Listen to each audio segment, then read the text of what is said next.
Our home buzzed with excitement as the wedding of my younger sister, Emma, approached. She was the star, beloved, graceful, and seemingly perfect. Everyone adored her, especially Jack, her fiancé, who treated her like a queen. Mom kept calling it a fairy tale wedding, while Dad polished his prized vintage car to escort Emma to the ceremony. I, as the older sister, was tasked with organizing the bridal bouquet, dress fittings, and my speech. The atmosphere was full of laughter and pastel-colored decorations. Emma beamed with joy, floating through the house like the lead in a romance movie. Still, deep down, I couldn't shake a strange feeling that something was off. It was subtle, like a thread unraveling at the edge of a perfect tapestry. At the time, I told myself it was just nerves. After all, how could anything go wrong in a moment that felt so right? It was a small moment, easily dismissed. I walked past Emma's room to drop off a box of flower arrangements when I heard her voice, low, soft, and serious. I paused, half curious. She was on the phone, and I caught words like, "I miss you too," and "just one last time before the wedding." My heart stopped. The tone wasn't casual, it wasn't a friend. I backed away quickly, not wanting her to know I overheard. For the rest of the day, I tried to shake it off. Maybe I misunderstood, maybe it was nothing, but the seed had been planted. Doubt crept in and began to bloom, silently wrapping itself around everything. Every time Emma smiled, laughed, or spoke about Jack, I heard the whisper of that phone call. I told myself not to jump to conclusions. She loved Jack, everyone said so. Still, something in her voice during that call felt too intimate, too wrong. And once you suspect a crack in the glass, it's hard to unsee it. After that night, I couldn't stop noticing small, suspicious details. Emma kept disappearing for hours under the excuse of final fittings or cake tastings. Once I offered to go with her, but she quickly refused, saying she needed alone time. Her texts came in more frequently, and she always smiled when checking her phone. One afternoon, I saw her rush outside with her coat barely on, whispering into her phone with a strange mix of excitement and nervousness. That wasn't how a bride-to-be acted around her fiancé. I started to feel like a detective in my own home, piecing together clues nobody else seemed to notice. My gut twisted each time I saw Jack, completely unaware and still beaming whenever Emma's name came up. Doubt was becoming unbearable, and I started asking myself, was I overthinking everything? Or was Emma really hiding something serious from the man she was about to marry? I finally gave in to the growing knot of suspicion in my chest. One evening, while Emma was in the shower, she left her phone on the kitchen counter. I stood there, staring at it, the screen lighting up with a message. Can't stop thinking about last night. My heart pounded. I knew it was wrong, but I tapped the message. It opened a thread, flirty texts, late-night selfies, and a contact name I didn't recognize. I scrolled further, reading promises, jokes, and even a photo of the two of them holding hands at what looked like a bar. My hands shook. This wasn't just a misunderstanding. Emma was clearly involved with someone else while preparing to marry Jack. I quickly closed the phone and stepped away as the water stopped running. I felt sick. The perfect image of my sister had cracked, and I didn't know what to do next. I couldn't unsee what I had read. Every time I looked at Emma after that, the messages replayed in my head. She was cheerful, humming while arranging decorations and trying on accessories as if nothing was wrong. Was she just a great actress, or did she truly believe she could juggle two lives without consequences? I began distancing myself, unable to play along with the fantasy. One afternoon, I saw her laughing on the porch with Jack, his arm around her, hers on his chest. He looked completely in love, and it made my chest ache. Did he have any idea? Could I sit through the wedding knowing what I knew? Emma caught me watching them from the kitchen window. Our eyes met. She smiled at me. I didn't smile back. That was the first time her expression faltered. A flicker of worry passed across her face. She knew something had shifted. That evening, I sat alone in my room, lights dimmed, trying to make sense of it all. My heart ached with the weight of what I knew. Should I tell Jack? Should I confront Emma? Every option felt like betrayal in a different form. If I stayed silent, I was lying by omission. If I spoke up, I could destroy our family's happiness. My mind spiraled through endless what-ifs. I stared at the ceiling, remembering our childhood, Emma and I playing dress-up, whispering secrets under blanket forts. When did we become strangers? I picked up my phone and started to type a message to Emma. "We need to talk." but I deleted it, then typed again, and deleted again. I wanted to scream. In that moment, I realized this wasn't just about a wedding anymore. This was about trust, about who we were beneath the smiles and celebrations, and I wasn't sure I recognized my sister anymore. The next morning, I couldn't keep it in anymore. I met up with my best friend Claire at our favorite quiet coffee shop downtown. She instantly noticed something was wrong. I spilled everything, the messages, the lies, the sneaking around. Claire listened quietly, sipping her coffee with a furrowed brow. When I finished, she leaned back and exhaled deeply. "This isn't just gossip," she said. "This is someone's future you're holding." I nodded, overwhelmed. "What would you do?" I asked. Claire paused, then answered, "If you love them both, you have to do what love demands, honesty, even if it breaks something." Her words hit hard. I stared out the window, watching people pass by, all living their normal lives while mine felt like it was unraveling. I wanted someone to tell me what the right thing was, but no one could. I had to choose, and deep down I knew whatever I did next would change everything. That evening, I tried to act normal. At dinner, the whole family gathered around the table, laughing and chatting as if everything was perfect. Emma sat next to me, radiant as always, telling stories about the wedding florist. Jack held her hand under the table, grinning like a man in love. I couldn't eat. Every laugh, every joke felt like a layer of insulation between me and the truth. When Mom asked me about my speech for the wedding, I just nodded and mumbled, still working on it. Emma looked over and gave me a gentle nudge, her eyes searching mine, maybe for reassurance, maybe out of guilt. I didn't know anymore. I excused myself early, claiming a headache.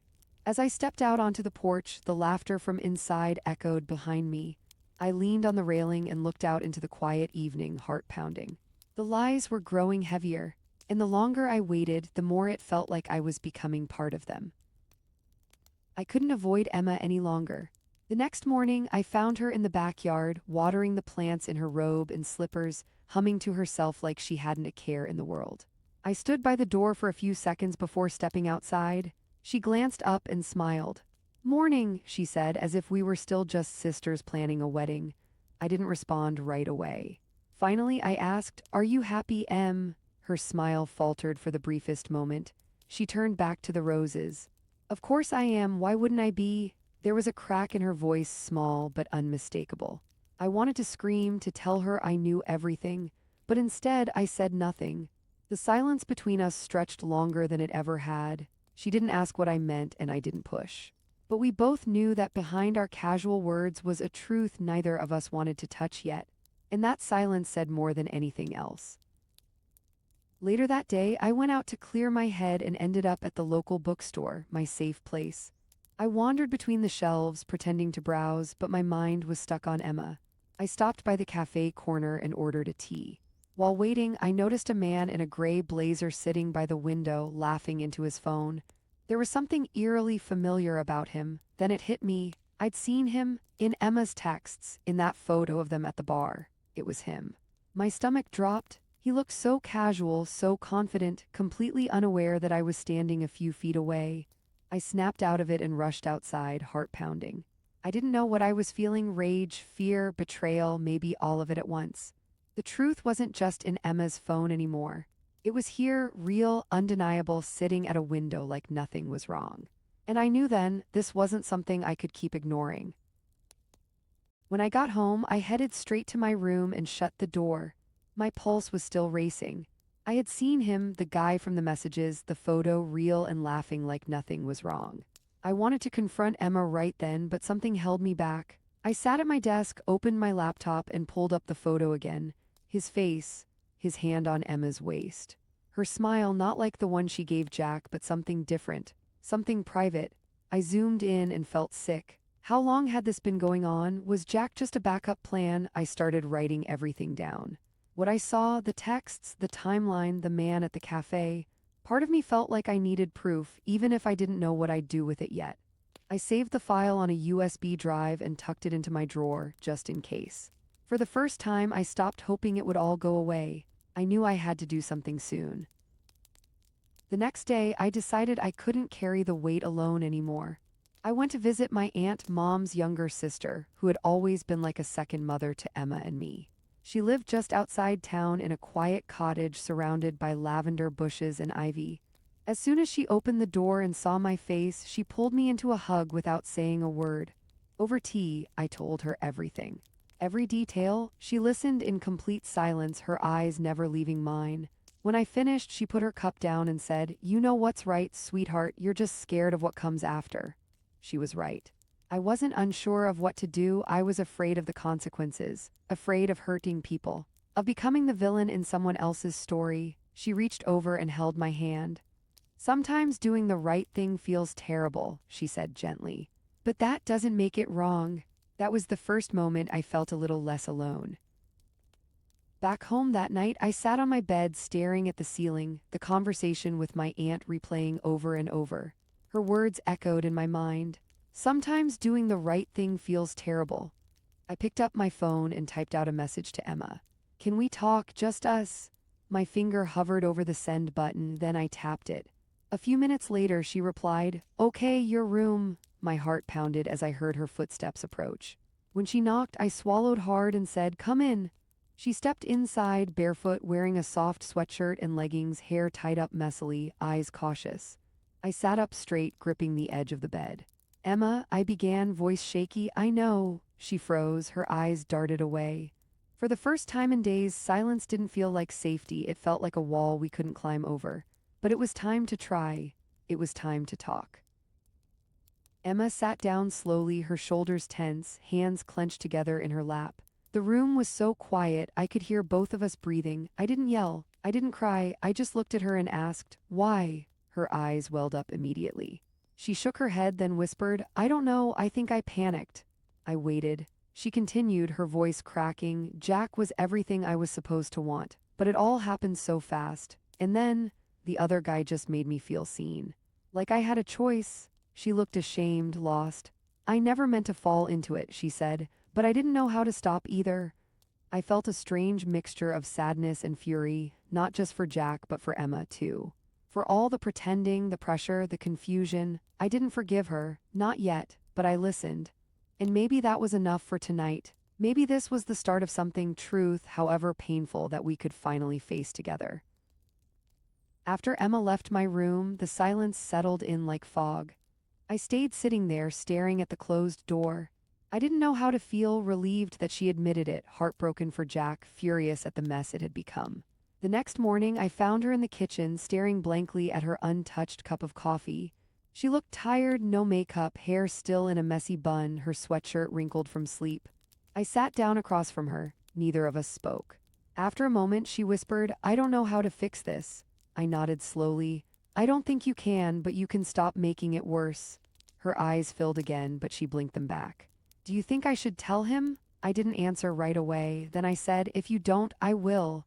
It wasn't a threat, it was the only way forward. She looked down and nodded, the smallest movement. Maybe she knew it too, truth hurts. But silence destroys. Later that afternoon, I watched Emma slip on her coat and leave the house without saying where she was going. But I already knew. I stayed by the window, heart pounding, as she disappeared down the street. Hours passed. The sun dipped behind the houses and still no word. I told myself not to check my phone every 5 minutes, but I did anyway. Then, just as the sky turned orange, the front door creaked open. Emma stepped inside, face pale, hands shaking slightly. She didn't have to say it, I saw everything in her eyes. She had done it. She had told Jack. I stood there, frozen, not knowing what to ask. She set her bag down and whispered. He didn't say anything at first, just looked at me, then he walked out. Her voice broke, and for the first time I saw her collapse, not physically but emotionally. I wrapped my arms around her. Neither of us said anything else. It wasn't over. But something important had begun, the fallout, the healing, the truth finally told. The next morning, the house was unusually quiet. Emma didn't come downstairs. I knocked gently on her door, no answer. I opened it slowly and found her curled up on her bed, still in yesterday's clothes. Her eyes were red, but she wasn't crying anymore, just empty. I sat beside her, not saying anything at first. After a while, she whispered, "He blocked my number." Her voice was hoarse, like it hurt to speak. "And Mom's asking why the rehearsal dinner is canceled." I swallowed hard. "What did you tell her?" Emma shook her head. "Nothing yet, I can't." I placed a hand on her shoulder. You don't have to do it alone. For the first time since this started, Emma didn't pull away. We sat in silence, the weight of everything pressing down around us. There was no plan, no solution, just the ruins of what had been and the fragile start of whatever came next. But at least we were facing it together now. The following day, Emma got out of bed. It wasn't dramatic, no big moment. She just got up, showered, and came into the kitchen in fresh clothes. She looked fragile but clearer somehow, like she'd passed through something. I was making toast when she sat down and asked, "Do you think Mom knows?" I paused. "She suspects." Emma nodded, then said, "I'll tell her tonight. I owe her that much." It wasn't defeat in her voice, just acceptance. Later that afternoon, she helped me fold laundry. We didn't talk much, but we didn't need to. She was quiet, focused, steady. For the first time, I saw her trying, not pretending, not escaping, but trying. And that meant something. That night, as I watched her sit beside Mom on the couch and take a deep breath, I didn't listen to the words. I just watched. Watched the way Mom's face shifted. The way her hand reached for Emma's. The way silence made space for forgiveness to begin. 2 days later, Emma finally stepped outside again. She asked me to come with her to the bakery, a small place we used to visit every Sunday. As we walked in, the bell above the door chimed. The usual barista behind the counter froze for a moment when she saw Emma, then forced a smile. "Morning," she said, a little too bright. The room suddenly felt 10 degrees colder. Whispers stirred in the corner booth where two women glanced up from their coffee. Emma kept her head down, ordered a tea, and paid quickly. We sat by the window. She didn't touch her drink. "They all know," she muttered, voice barely above a whisper. I reached over and placed my hand on hers. "Let them talk," I said. "You're still here, that matters." She blinked, then nodded slowly. Outside, people passed by like nothing had changed, but for us, everything had. And still, we were here, together, rebuilding breath by breath. That evening, Emma and I sat on the back porch wrapped in old quilts, sipping tea as the sun set behind the trees. It was quiet, not heavy like before, just still. A soft kind of peace. She looked over at me and asked, "Do you think Jack will ever talk to me again?" I hesitated, then answered honestly, "Maybe. But that's not the part that matters most right now." She nodded, hugging her mug close to her chest. "I just wish I could go back before everything." I gently smiled. "You can't, but you can go forward." A long pause followed. Then she whispered, "Thanks for not leaving me." I looked at her, truly looked, and saw someone learning to stand again. Not whole, not yet, but trying. And that made me want to try too. We sat there until the stars came out, breathing in the cool air, our quiet grief becoming something softer, something shared. And maybe that was where healing really began. The next morning, Emma asked if I wanted to help her go through the wedding boxes. For a second, I thought I misheard her, but she meant it. "I want to give some things back," she said, "and donate the rest." We carried the boxes down from the closet together, lace table runners, candles, invitations with elegant gold trim. Each item felt like a memory of something that never truly existed. Emma handled them with surprising calm. She didn't cry, she didn't freeze, she simply worked. When we got to the wedding dress, she paused. Her fingers brushed the edge of the fabric, then gently folded it back into its bag. "I'll sell this one day," she said softly. I didn't say anything, I just stood beside her. She wasn't erasing anything. She was facing it box by box. And though the air was heavy with what could have been, the light from the window fell gently on her face, and I knew she was finally starting to reclaim herself. A few days later, Emma came into my room holding her laptop. "Can I sit with you?" she asked. I nodded, moving over so she could join me on the bed. She opened a blank document and stared at it. "I want to write it all down," she said. "Everything. For me, not for anyone else." I didn't say a word, just sat beside her as she began to type. Her fingers moved slowly at first, then steadier. I caught glimpses of words. Fear, pressure, guilt, choices. Her jaw was tight, but her eyes were focused. This wasn't a confession, it was an unburdening. And as the document grew line by line, I could feel something lift from the room. Emma was taking back her story, no longer hiding from it. When she paused, I offered her a quiet smile. She returned it. Not everything needed to be spoken aloud. Sometimes healing came one keystroke at a time. That weekend, Emma and I went to the farmer's market for the first time in months. It wasn't planned. She just walked into the kitchen, keys in hand, and asked, "Wanna come with me?" I nodded before she could change her mind. The market was busy, families, couples, vendors shouting prices. The kind of normal chaos that used to feel routine but now felt overwhelming. Emma clutched her canvas tote a little too tightly at first. People noticed us, or at least we thought they did. But as we wandered past flower stalls and jars of honey, something shifted. A child giggled nearby. A stranger complimented Emma's dress. Slowly, she began to breathe again. She bought fresh lavender and a loaf of sourdough. By the time we left, her steps were lighter, not carefree but steadier. In the car ride home, she whispered, "Thank you for coming with me." I looked at her and smiled. Always. And I meant it. That night, I found Emma in the hallway barefoot, holding a stack of old photo albums. "I couldn't sleep," she said, her voice soft. "Thought I'd go through these." We sat on the living room floor, cross-legged under a blanket, flipping through pages of childhood, trips to the beach, birthday cakes, awkward school portraits. Emma pointed at one photo of us in matching costumes.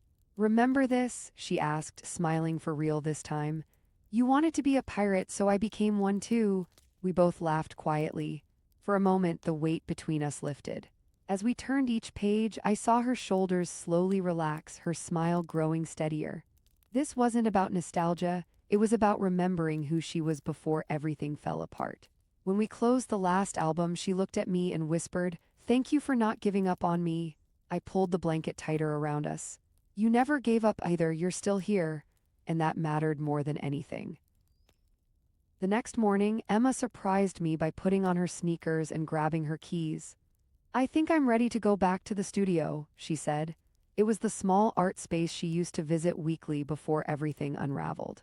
I offered to come along. She smiled. "Just drop me off. I want to try going alone." I watched her walk toward the entrance, shoulders back, chin lifted. A few hours later, I heard the front door creak open.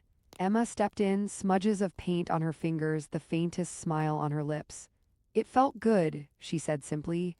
"We painted silence today, just colors, no words." I nodded, heart swelling. She was finding her way back, through paint, through solitude, through courage. That night, she left her latest canvas propped in the hallway. It was abstract, messy, full of motion and gold. A piece of chaos made beautiful. And for the first time, it felt like we were both finally breathing again. A few nights later, I found Emma on the porch again, sitting alone in the dark. The only light came from the moon and the soft yellow glow through the kitchen window. I stepped outside and sat beside her without a word. She held her phone in her hands, screen dark, untouched. "It's Jack's birthday," she said. Her voice didn't shake, she didn't cry. "I had something planned months ago, a surprise trip he never knew." I stayed silent, letting her speak. "I thought about texting him," she continued, "but I won't. He deserves peace, even if I'm not part of it." That silence, the choice not to reach out, felt heavier than any scream. But it was also the bravest thing she'd said. I reached for her hand, she let me take it. No words, just that small, steady warmth. In the distance, a dog barked, someone's TV played softly. Life continued, and so would she. Maybe not the way she once imagined, but on her own terms, step by quiet step. The next week, Emma got a call from a local gallery. They had seen a few of her older paintings online and were hosting a community exhibit. "They want to feature 2 pieces," she said, almost disbelieving. I watched her read the email again and again as if it might disappear. "You should say yes," I told her. "This is yours." That weekend, we wrapped the canvases in bubble wrap and delivered them together. The gallery was small, warm, filled with local art and soft music. Emma stood quietly as they hung her work on the wall, her name printed neatly on a white card below each frame. She didn't cry, she didn't even smile wide. But her eyes glistened with something else, quiet pride. That night, as we walked back to the car, she said, "It doesn't fix everything, but it feels like something is starting again." I nodded, because it was, not a return, but a beginning. A few days after the exhibit, I found Emma in the kitchen scribbling on the back of a napkin. "What's that?" I asked. She turned it around, just a rough sketch, a concept for a new series. "I think I want to explore memory," she said, her voice light but focused. "Not the pretty kind, the hard ones too." I nodded. She was no longer avoiding the past. She was turning it into art. That afternoon, we cleared a corner of the garage and set up a small workspace for her, an old easel, a folding table, jars of brushes. She smiled when she opened the first tube of paint. "It's weird," she said, starting again. "But I don't feel scared this time." I handed her a clean canvas. "That's the thing about beginnings," I said. "You don't have to be ready, you just have to start." And so she did, one color at a time, one breath at a time, building something that belonged to her and no one else. It was a quiet Sunday afternoon when Emma suggested we take a walk. No destination, just movement. We followed the old path behind the neighborhood, the one we used to race down as kids. Trees arched above us, golden leaves falling like slow confetti. We didn't talk much, we didn't need to. There was comfort in the silence, in the rhythm of shared footsteps. At one point, Emma stopped and looked up at the sky through the leaves. "Do you think I'll ever be the same again?" she asked. I paused, then replied, "No, but maybe that's okay." She smiled faintly and nodded. "Yeah, I think I'm okay with that." We walked a little farther, side by side, as the breeze picked up. In that moment, I realized we weren't walking away from the past, we were walking with it, carrying it gently, and somehow it didn't feel so heavy anymore. Weeks later, on a calm evening, I found Emma on the rooftop. She was wrapped in a blanket, sketchbook on her lap, eyes turned toward the stars. I joined her without asking. The sky was clear, quiet, vast. "Do you remember when we used to sneak up here as kids?" she asked, smiling faintly. "We thought it was the closest place to the moon." I chuckled. "We still might be right." She turned the sketchbook toward me. It was a drawing of two girls sitting under the stars, us, but they looked older, wiser. "It's not perfect," she said, "but it's honest." I looked at her, truly looked. She wasn't the girl who fell apart anymore. She wasn't pretending either.